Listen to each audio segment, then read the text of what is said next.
देशमुख शिर्के असं नाव लिहिलं. पुरातत्वचा बोर्ड बदलून टाकला. गोविंद गणपत गायकवाडांचं नाव पुसून टाकलं. शिर्क्यांनी शिवलं. शिर्के देशमुख कोण काल्पनिक हा माणूस निर्माण केला नव्हे. हे गोविंद गणपत गायकवाडांचं नाव तिथला दगडच काढून फेकला. अशा रीतीनं एक तरी आला होता काय तिथे उचलायला. आपल्या लोकांनी आमचं राज्य होतं. मात्र या संभाजी राजाच्या समाधीवर माथा टेकला. अरे हेच लोक आपली राज्य व्यवस्था उलथवून पाडू शकतात. म्हणून पेशव्यांनी फरमान काढलं शनिवार वाड्यातनं. त्यांच्या गळ्याला गाडगी आणि कमरेला झाडू लावला. शिवनाथ रायनाथ संभाजीच्या समाधीला वंदन केलं आणि पेशव्यांना कळतले खरड्याची लढाई आम्ही जिंकून दिली. कदाचित इंग्रज आले नसते तर आम्हाला सैनिक देखील सैन्यामध्ये भरती व्हायला देखील मिळालं नसतं. तरी खरड्याची लढाई पेशव्यांना जिंकून देण्यात किती महान सैनिक एवढे प्रभावी ठरले. म्हणून पेशव्यांकडे गेले आणि बाजीरावांना बोलू लागले, महाराज, सरकार मायबाप, आमच्या सगळ्या समुदायाच्या गळ्यातली गाडगी आणि कमरेचा झाडू सोडताय की नाही हे सांगा. नाहीतर आम्ही इंग्रजांच्या बाजूने होऊ आणि तुमचा पराभव करू अशी धमकी दिली. शेवटी पेशवा मानला नाही आणि लढाईची तयारी झाली. स्टॉटन एका बाजूला 750 सैन्य होतं. त्यात इतरत्र ठिकाणी काही मुस्लिम काही ओबीसी होते, त्यात अलग होते. पण या ठिकाणी मात्र 500 महार हे होते. जेव्हा 30,000 सैन्य बापू गोखलेंच्या हिंदच्या भीमा नदीच्या तीरावर पलीकडे इकडे 500 महार सैनिक आहेत. बाकीच्या तुकडे आहेत 750 पैकी ज्या होत्या 723 होते. त्यातल्या ज्या तुकडे होत्या अलग अलग होत्या. पण या ठिकाणी 500 महार सैनिक होते. स्टॉटन जेव्हा मैदानात उभे झाले, बिलकुल वाजला. बापू गोखलेंना शिक्षा महार बोलू लागला, बापू गोखले, अजूनही काही बिघडलेलं नाही. आम्ही शांती प्रिय नागवंशी माणसावर. मी शिवनाथ महार बोलतोय. शिवनाथ महाराजांचे नाव ऐकून 2000 सैन्याची जी बळी होती ना ते ढुंगणाला पाय लावून पळत गेले. शिवनाथ महाराजांचा पराक्रम एवढा होता 2000 सैनिक तिथून पळून गेले. उरले खाली सुद्धा. धुमचक्री सुरू झाली. इंग्रजाचा एक अधिकारी मारला गेला. स्टॉटन हा नेतृत्व करणारा तो समझोता करायला लागला. शिवनाथ आणि रायनाथ महार गेले. हे बघा समझोता करायला लागला. साहेब, आमची अस्तित्वाची लढाई आहे, ही तुमची लढाई नाही आहे. आमच्या स्वातंत्र्याची लढाई आहे. हे गळ्यातली गाडी आणि कमरेला झाडू काढण्याची लढाई आहे. आम्ही गुलाम नाही राहू इच्छित, आम्ही स्वतंत्र होऊ इच्छितो. म्हणून या युद्धाला डॉक्टर बाबासाहेब आंबेडकरांची स्वाभिमानाची लढाई असे संबोधन.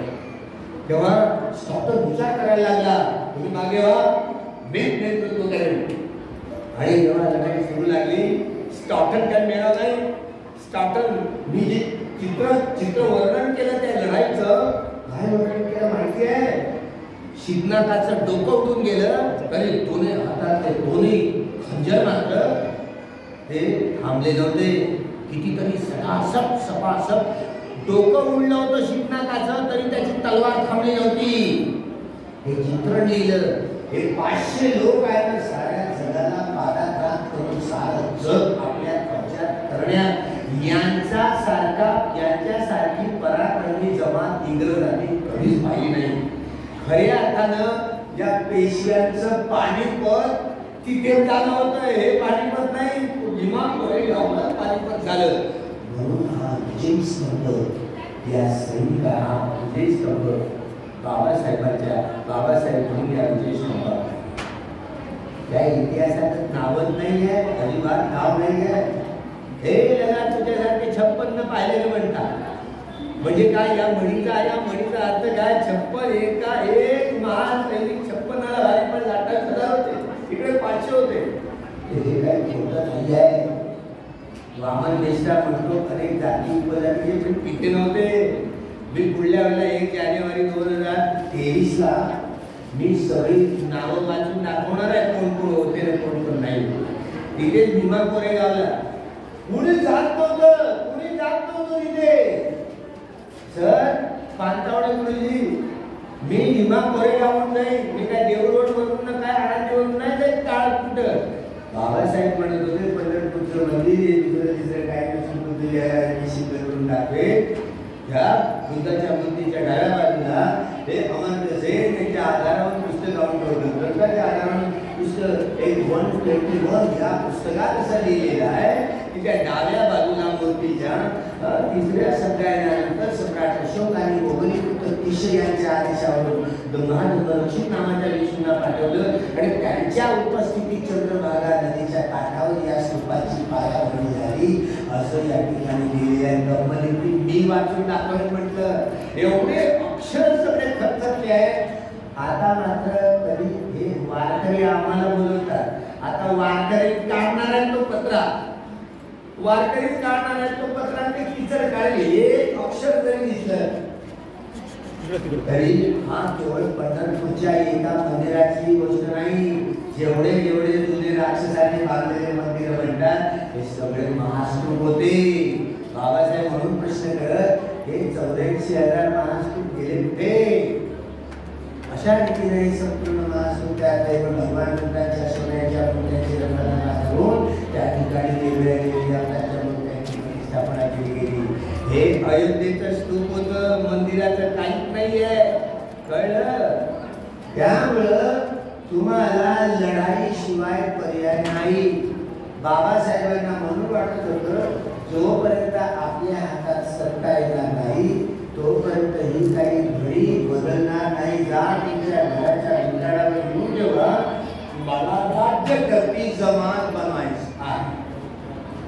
कसं बनाल यासाठी समता सैनिक दल, दी बुद्धी सोसायटी ऑफ इंडिया आणि बुद्धी सोसायटी ऑफ इंडिया आणि Republican Party of India Scheduled Caste Federation विसर्जित करून रिपब्लिकन पार्टी ऑफ इंडिया या राजकीय संघटनेला जन्म देणार होते. बाकायदा घटना पण पूर्ण झाली होती. 5 डिसेंबरला 2 पत्र, 1 पत्र रेशन दोषांना पुण्याला पाठवलं, दुसरं औरंगाबादला प्रक्रिया दोघे भावनांना पाठवलं. प्रगतीशील ब्राह्मण होते. आयुष्यभर विरोधात लिहित राहिला बाबासाहेबांच्या प्रक्रियेत. पण मात्र शेवटी यावेळेला धर्मांतर केलं तर एवढा हरवला. मी जरी महार असतो ना डॉक्टर बाबासाहेब आंबेडकरांसारखं पाऊल उचललं असतं, त्यांचं समर्थन केलं.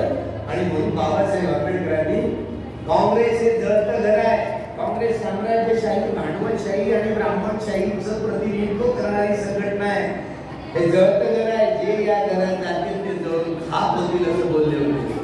म्हणून याचा पर्याय हे काही राज्य समाजवादी समता जिथे प्रियंबरमध्ये न्याय स्वातंत्र्य समता आणि बंधुभावाच्या आधारावर समतायुक्त समाज निर्माण करण्याचा जो संकेत दिलेला आहे हे काही करणार नाहीये. आपल्याला प्रजासत्ताकीय पार्टी, याला तर रिपब्लिकन पार्टी, प्रजासत्ताक ही संकल्पना मी माझे गुरु भगवान फुले यांच्यापासून उचललेली आहे. जेव्हा घटनेचं 21 कलम होतं ना मुख्य अधिकार मूलभूत अधिकार, जर सत्य होते ती रिपब्लिकन पार्टी तर या जमीन तर या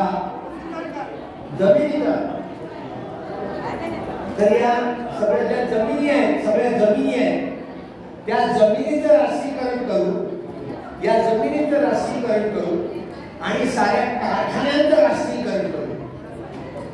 या सगळ्या लोकांच्या अन्न, वस्त्र, निवारा, शिक्षण आणि आरोग्याची व्यवस्था राज्य करेल. याला स्टेट सोशलिझम असं म्हटलं जातं.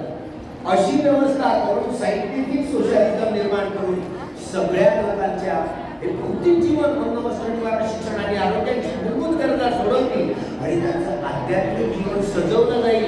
हे बोधी ज्ञान धारण करण्यासाठी ठिकठिकाणी असे हे संपूर्ण कार्यशाळा भरवण्यासाठी तालुका लेवलवर त्यांना हे प्रशिक्षण दिलं जाईल. हे तू बच्चे जो आरंभण बच्चे, अधिपती बच्चे, वरंतर बच्चे, समानंतर बच्चे, सहजात बच्चे, अन्य बच्चे, निश्चय बच्चे, उपनिश्चय बच्चे, प्रेयात बच्चे, बच्चे, आसे मन बच्चे, कर्म बच्चे, विपाक बच्चे, आहार बच्चे,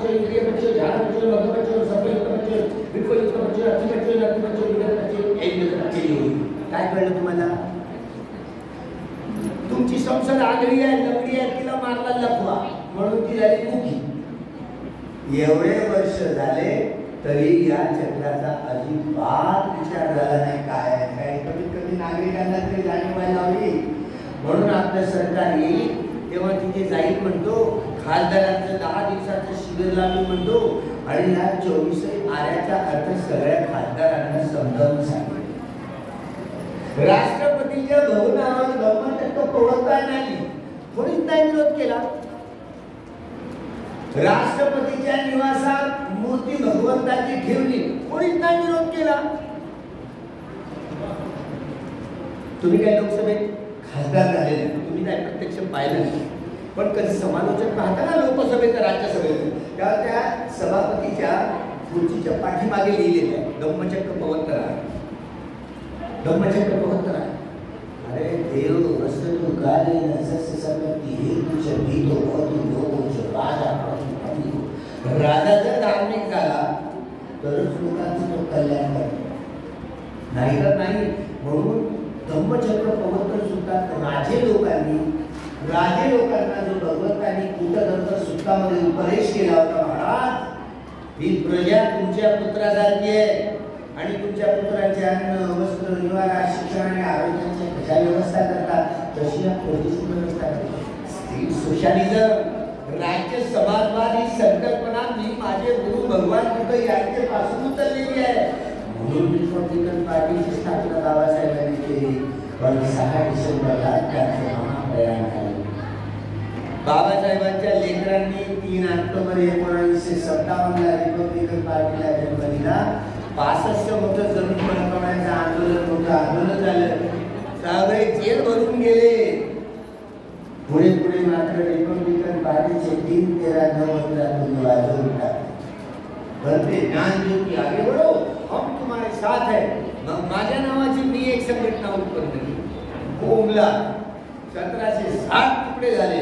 मी कांशीरामजींना म्हणत होतो, कांशीरामजी तुम्ही रिपब्लिकन पक्ष निर्माण करा, पुन्हा एक तुकडा होईल. पण एक दिवस असा येईल की सगळ्यांना एक व्हावंच लागेल.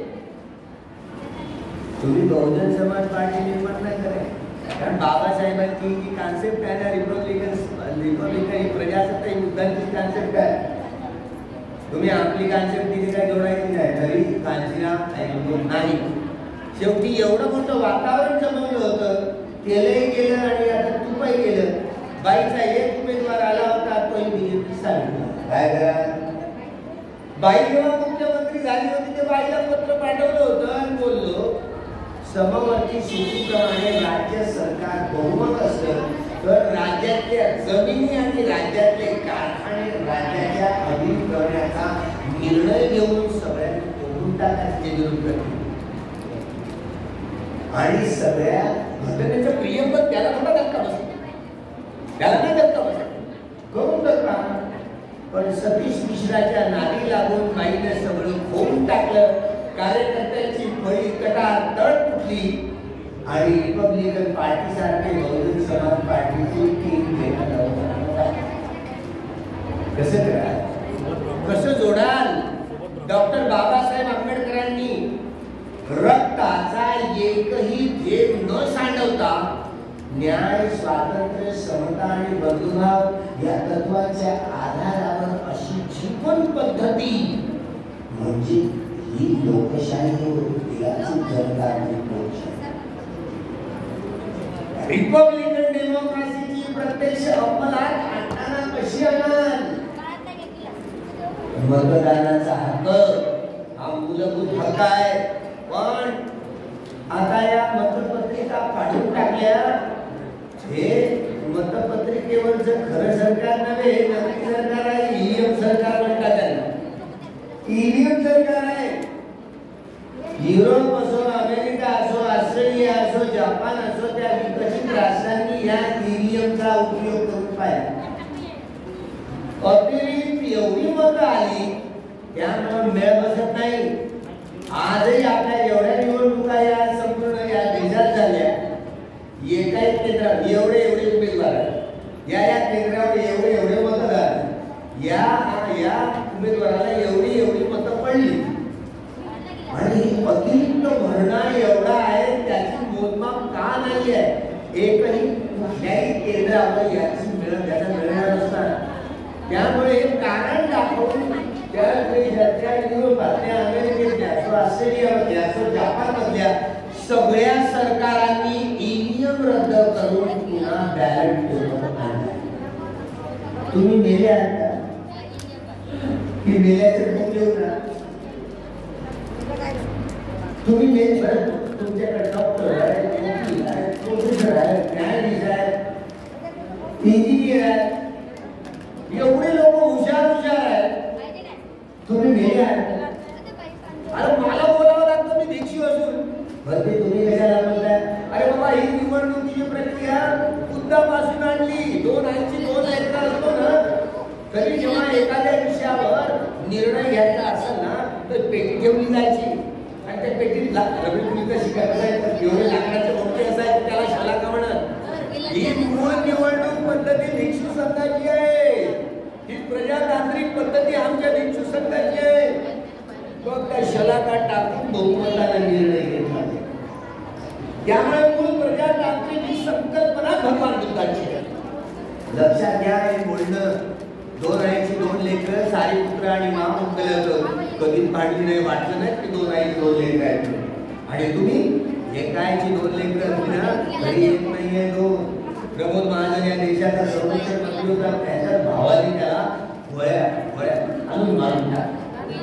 हा शरद पवार सर्वोच्च न्यायालयाचा सरन्यायाधीश, त्याचीच नातेवाईक, त्याचीच निवडी, त्याचीच नातेवाईक. तिचे तिचा मुलगा आहे का सुना आहे काय डॉक्टर होते. दोघेही डॉक्टर होते, MBBS. त्याचा एकूण एक मुलगा तो सॉफ्टवेअर इंजिनियर ऑस्ट्रेलियाला राहायचा. 2-3 महिन्याच्या अगोदरचा काळ सुद्धा जास्त नाही. ऑस्ट्रेलियाला राहायचा. तो आला आजीकडेच राहायचा. लहानाचा मुलगा आजीकडेच झाला. सॉफ्टवेअर इंजिनियर झाला.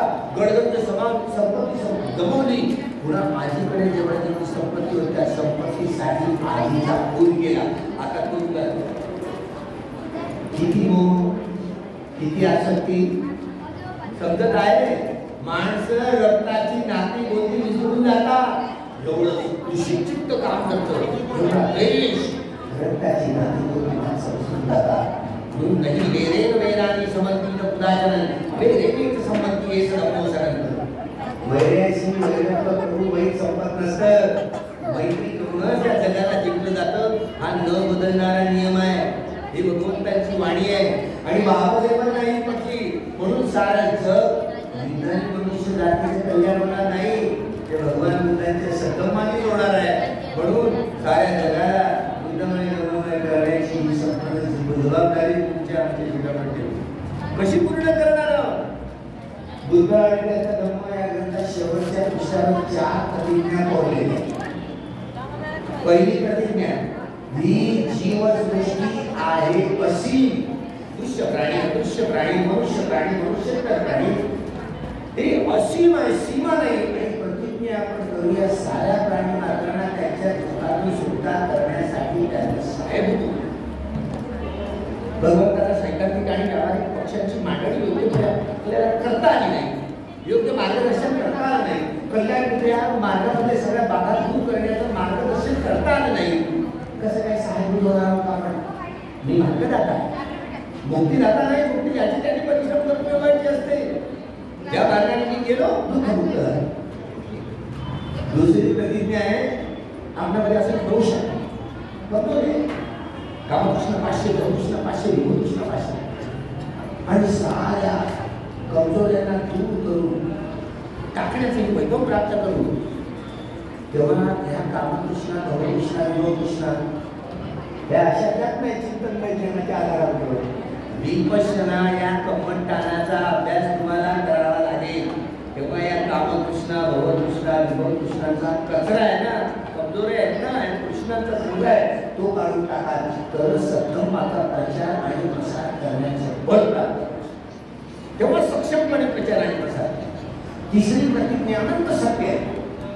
आणि प्रतिज्ञा आपण करूया की एक सत्य आकलन करून संपूर्ण सत्य आकलन. काय सत्य आहे? सत्य म्हणजे काय? कशाला सत्य म्हणतो? अरिय सत्यानंद, ज्याला नोबेल ट्रूथ म्हणतो. नोबेल ट्रूथ, अरिय सत्य. आर्य हा शब्द काढला आपल्याला हे आर्य आहेत ना विदेशी आपल्या अंगात मूळ निवासी पण येतं.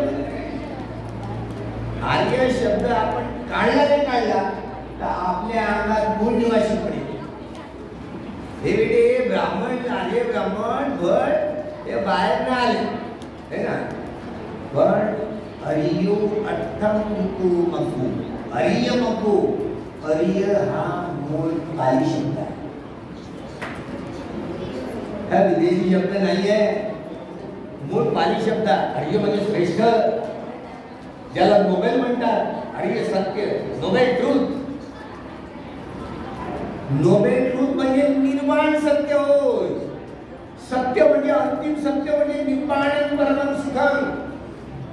दुःखाचं नाम विचार नाही सुखाचं अंतिम लोक हे कधी प्राप्त करता येईल. हे बोधी ज्ञान धारण करून प्रत्यक्ष चारही आर्य सत्याचा साक्षात्कार ज्यांनी केलेला आहे ते गृहस्थ असो की गृहत्यागी असो ती आर्य झालेली आहे. आर्य असताना मार्ग त्या मार्गावर आरूढ होऊन सासूपटी बनतो उद्दीपटी बनतो न्यायपटी बनतो सामाजिकपटी बनतो यंत्रिकांच्या काळात सुद्धा अर्थपूर्ण होतो. शोधापंत मार्गस्थ परस्थ सकळागामी मार्गस्थ परस्थ वनागामी मार्गस्थ परस्थ म्हणतात. हे 8 यांना आर्य बुद्धल म्हणतात. हे आर्य सत्व म्हणतात.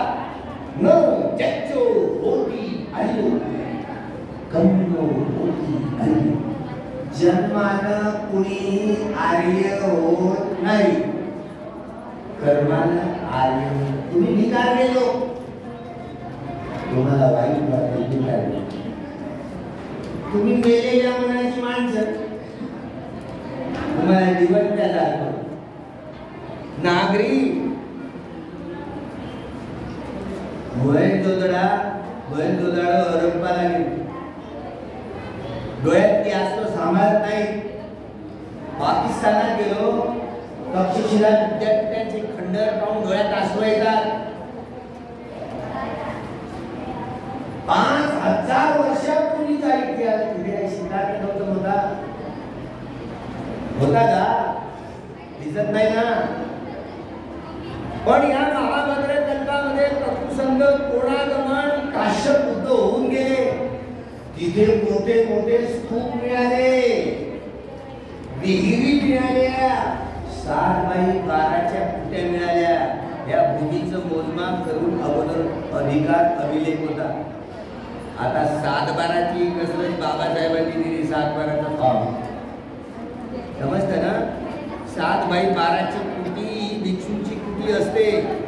निसर्गाच्या नियमांच्या आधारावर या कुटीचं प्रमाण भिक्षूचं हे जमीन मोजण्याचं प्रमाण असतं. या मोहेंजोदडोवर या हरप्पा त्या संस्कृतीचे विहिरी निघाल्या भिक्षूंच्या.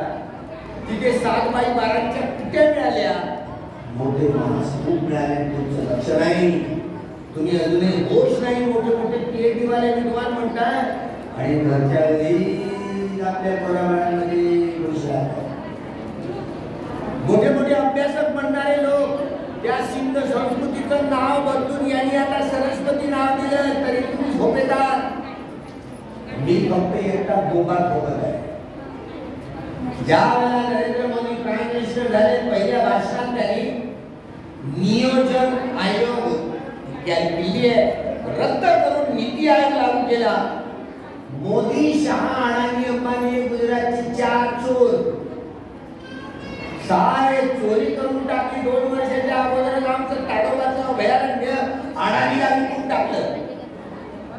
एअर इंडिया विकून टाकलं. सरकारची सारी रेल्वे विकून टाकली. तात्पर्य सर शेतकऱ्यांच्या विरोधातला जो लढा सुरू झाला मैदानी मला बोलवलं. त्या बाउंड्रीवर गेलो. बिरटी होती. आम्ही पण होतो. मोदी शहा अडाणी अंबानी गुजरातचे 4 चोर आहेत आणि त्या चोरांनी संसद ताब्यात घेतली. ईव्हीएम मुळे ताब्यात घेतली. कुठे बटन दाबली जो अंधार होतो कमळाच्या फुला.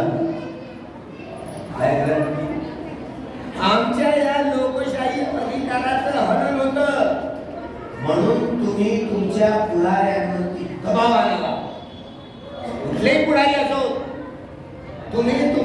पुढाऱ्यावरती दबाव आणावा, आमच्या मूलभूत अधिकारांचं हनन होतं. एकाही केंद्रावर वेळ बसणार नाही एवढं अतिरिक्त मतदान आहे. हे कुठून आलं? त्यामुळं अन्याय होतो. आमच्या मताचा चोरी होते, हिसकावून घेतलं जातं.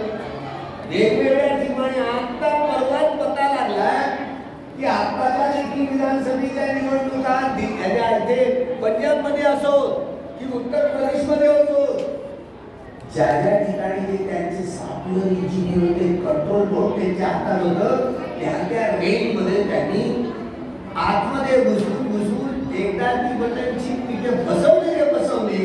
तुम्ही कुठेही बटन दाबली तरी ते कमळाच्या फुलात. हो, तुम्हाला वाटेल केजरीवाल किती कसा आला, त्याचे सॉफ्टवेअर इंजिनियर आहे. पहिलं इलेक्शन दिल्लीचं जिंकलं ते तसंच जिंकलं.